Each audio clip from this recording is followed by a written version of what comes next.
कोणत्याही सामग्रीशिवाय करता येणारा श्राद्धविधी कोणता?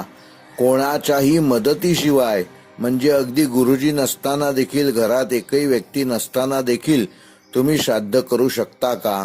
श्राद्धविधी तो कसा करावा? श्राद्धविधी करण्याचा कालावधी यंदा 2.5 महिने आहे. म्हणजे 2.5 महिन्यामध्ये 1 दिवस वेळ काढून आपण श्राद्धविधी करावा, हा मुख्य उद्देश असावा.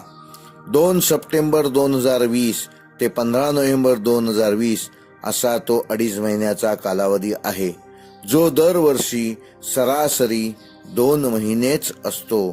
पण यंदा अधिक महिना असल्यामुळे आणि अश्विन महिना अधिक आल्यामुळे हा कालावधी 2.5 महिन्याचा आहे. म्हणजेच दरवर्षीपेक्षा